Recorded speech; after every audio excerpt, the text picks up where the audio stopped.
So this modern day serial killer, he thinks he's never gonna get caught.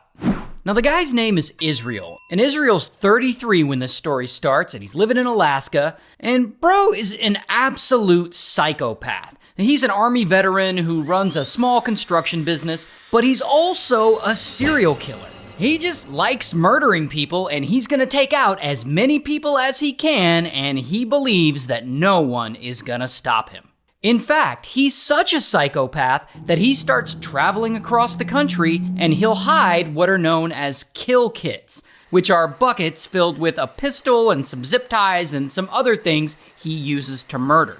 And whenever he randomly feels the urge, he'll drive back to one of those spots, he'll dig up the kill kit, and he'll use what's in it to murder his victims. And he does this for a while, he murders a bunch of innocent people. And one day in 2011, he decides it's time to kill again. And so he takes a flight from Alaska to Chicago. And there he rents a car and he drives east, from Chicago all the way to Vermont. And I don't know why he chooses Vermont, but he seems to choose these places at random. So he gets to Vermont and he checks into a hotel. Then at night, Israel walks out to a remote area where he had buried one of his kill kits 2 years before. And he digs it up and he gets a pistol and some other supplies from it. And on this particular night, for whatever reason, he decides that he wants to kill a couple. Any couple, I guess. So he takes a walk around the local neighborhood, looking for a house that's easy to break into. And that is when he spots one. A house belonging to a couple. So he goes up to this house and he immediately cuts their phone line so they can't call for help. Then, boom, he breaks in through the garage. He walks through their house and he enters their bedroom. Then he wakes them up at gunpoint and he ties their wrists. Then he forces them into their own car and he drives them to an old abandoned farmhouse. Once they arrive, he takes the wife upstairs and he essays her while leaving husband tied up in the basement. Now, while the husband's tied up in the basement, he starts panicking. He's struggling with the ropes, he's trying to free himself, and he's shouting, "Where's my wife? Where's my wife?" Now, Israel, he hears all this shouting, and he comes downstairs, I guess to shut him up, and that's when he sees that husband is about to free himself.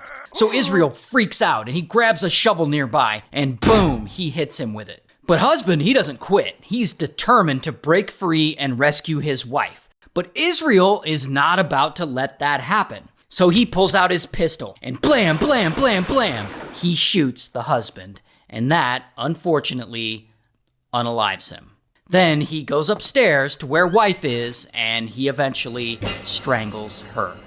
And when he's done with them, he leaves. And he leaves Vermont like nothing ever happened. And later, the husband and wife are reported missing, and after interviewing some of their neighbors, police are able to come up with a composite sketch of a suspicious guy that they saw creeping around the area. That suspicious guy being Israel. And so police investigate, but the sketch doesn't lead anywhere, and unfortunately, the case goes cold. Not only that, but a short while after, the old abandoned farmhouse gets demolished, and the debris gets dumped in a local landfill, and husband and wife's bodies are never seen again. And so a few months pass, and Israel, he's back in Alaska, carrying on with his life, working his construction jobs and whatnot, and as time goes on, he starts to get the urge to kill again. And here is where the story gets even darker. Because one night, that same year, 2011, he goes out driving, because he's looking for his next victim. And that is when he sees this girl, Samantha. And Samantha's 18, and she's working a shift in a local coffee stand alone. And so Israel parks his car, and he walks up to the stand, and he orders some coffee.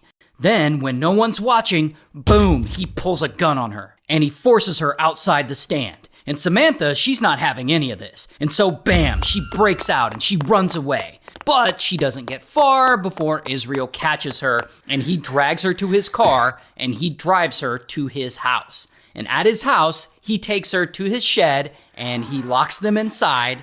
Then he essays her and he strangles her to death.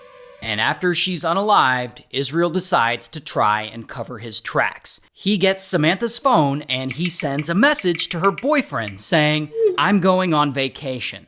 Then he just leaves her there in his shed and he kind of forgets about her. In fact, Israel goes on vacation himself. He goes on a cruise in the Caribbean with his girlfriend and his daughter, because I guess he has a daughter, all while Samantha's body is still in his shed. Meanwhile, Samantha's boyfriend gets the message that Israel sent, and he shows it to her family, and they all immediately know something is up. They know Samantha would never just disappear without saying a word, and so they contact the police, and police start investigating.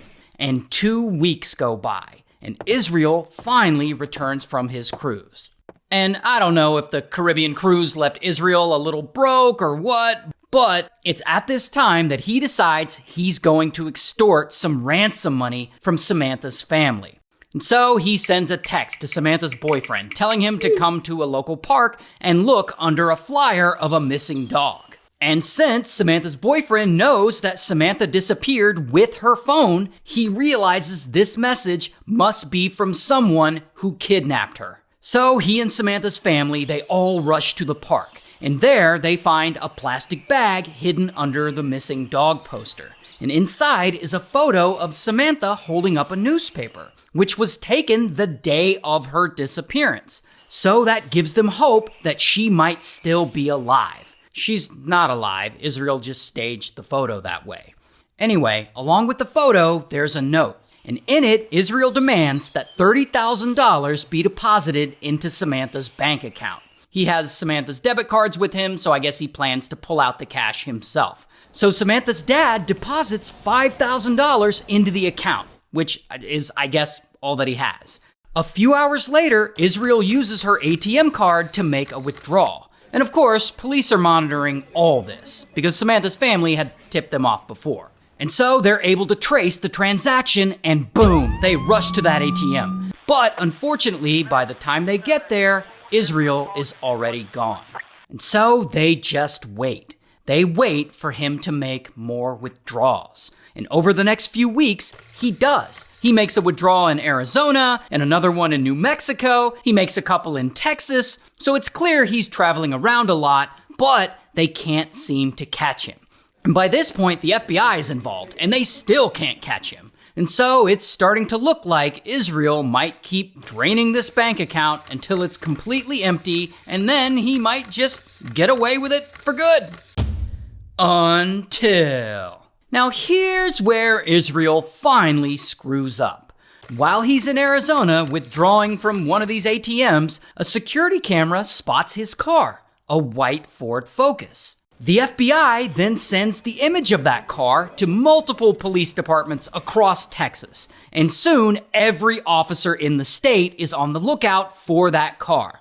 A few days later, a state trooper notices a white Ford Focus in a hotel parking lot. And eventually, Israel finally walks out of that hotel and he drives off in that car, and the trooper follows him. And he ends up pulling him over for speeding, and he searches the car, and in it, he finds a pistol, Samantha's ID, Samantha's debit card, and her cell phone. And so, bam, Israel gets arrested. Here's his mugshot. And a few months later, while he's in jail waiting for his trial, Israel actually unalives himself in his cell. And so to this day, the police and the FBI, they aren't really sure how many people he actually murdered. They're thinking it was around 11 total, but it could be more.